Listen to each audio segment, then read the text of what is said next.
Alright, welcome everyone. Today we are looking at if Wuthering Waves is doomed to fail due to some current mid/in-game problems that are surfacing on our second week since launch, or if there may actually be a light at the end of the tunnel. We'll be going over a few key aspects of the game and whether or not we think this is good or bad, or if they need some kind of adjustment to them. First thing we'll be looking at is, are we reaching full builds too early? Next up, should data bank be harder to level? Third on the list is the Echo Exchange just bad? And lastly, are wave plate costs way too high? Now, with all that out of the way, let's just start this off by allowing me the opportunity to say I am in no way a game dev, nor do I think that I know what's best for the game. I'm just trying to give my thoughts on the matters at hand and offering some solutions along the way. Also, I'd like to say I'm low-key obsessed with Wuthering Waves. In fact, I have a free-to-play account that's sitting at level 32, and my main account which is sitting at 33, really close to 34.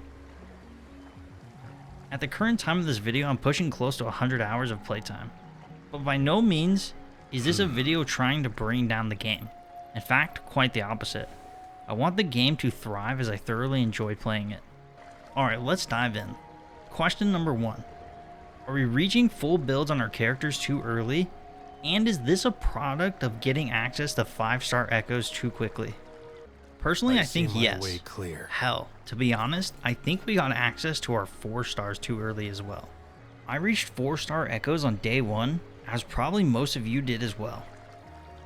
I think Union rank 30 would have been a great point to unlock 4 stars, since we'll have a considerable amount of time between Union rank 30 and 40 in comparison to the 1 to 30 grind. Our 30 to 40 Union grind will likely take us roughly 3 weeks, maybe less depending on how you play. But if you're only logging in, doing your dailies and spending your 240 wave plates, this is going to net you about 3,800 XP a day. And you need roughly 80k to go from 30 to 40. Okay, let's get into the Echo XP requirements and why I think we got our 5 stars too early. Our current world level drops do not seem to match our Echo requirements.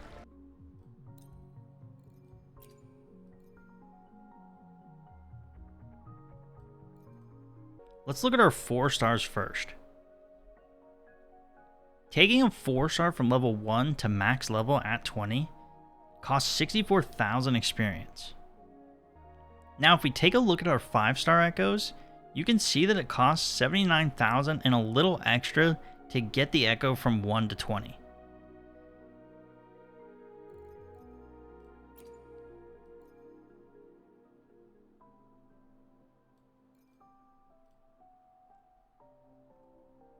And if we were to look at going from 20 to 25, it's roughly 64,000 extra experience. So a grand total of experience that is required for our 5-star echoes is 143,000. This is a massive difference from the 4-star echoes only requiring 64,000 to max out. I think even if we had 5-star echoes behind Union rank 40 and our 4-star echoes at rank 30, with the math above, we could still potentially be running into this weird deficit of not having enough XP for our echoes. So let's maybe take this one step further. And I know this might be a little crazy, but what if we had our 5-star echoes start to drop at Union rank 50? This may make the mid-game feel like it has too long of a period before you can reach endgame, but it would allow us ample time to build up multiple characters and on multiple teams to be able to farm some of the other in-game modes more efficiently. What I'm trying to do here is expand our mid-game, because we went from early game to mid-game day 1, and then a few days later we have this weird contention of mid-game and end-game are kind of colliding way too early. Imagine this, if we kept the 5-star echoes behind Union rank 50, which would come alongside 2 different world drop increases for our mats, since every level,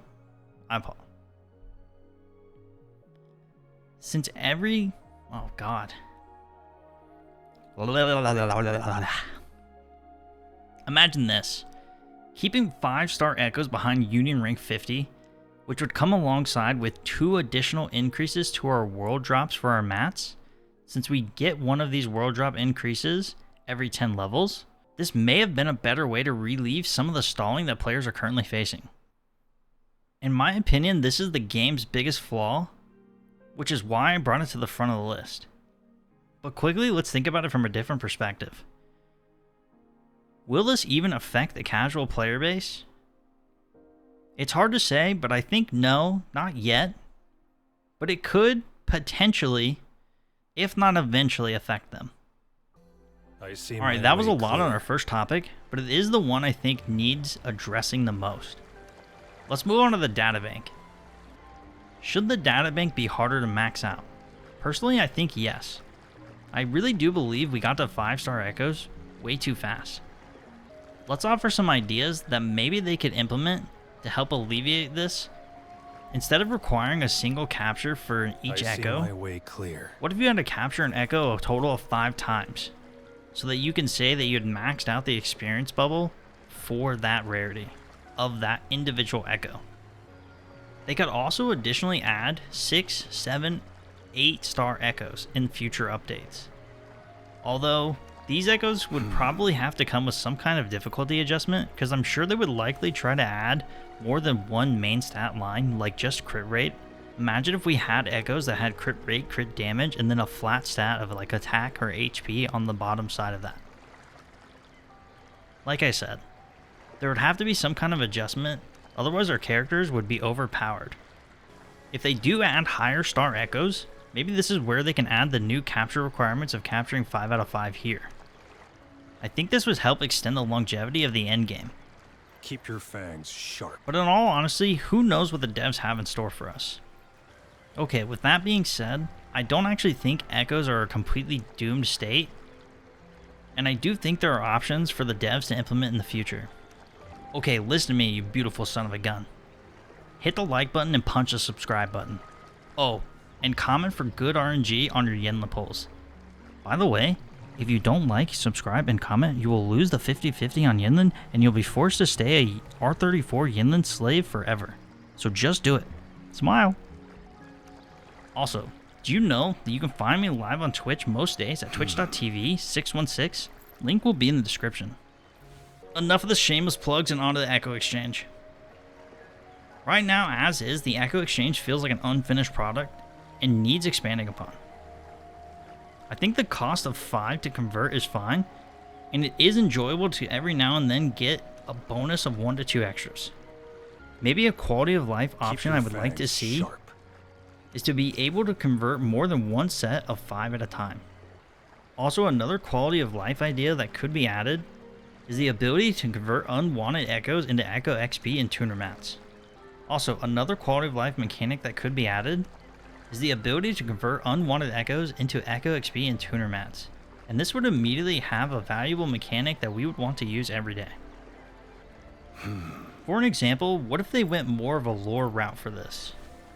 Imagine they added a way to exchange captured echoes that we didn't need or want or have a desire for to Baiji for her research and development, and in return we would get some sort of Echo XP and tuners. Alright, and moving on to our last topic, wave plates. For this last section, I'd like to open this up for debate by leaving you with a few questions. So let me know in the comments below. For your current world tier, are the wave plates you spend versus the reward you obtain worth it in your opinion? Next question.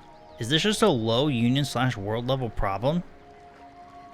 And the final question, is there anything that can actually be done to remedy this? I see my way clear. I'll leave you with my personal take on this before we wrap things up. I think under current world tier, rewards are far too low for 5-star echoes.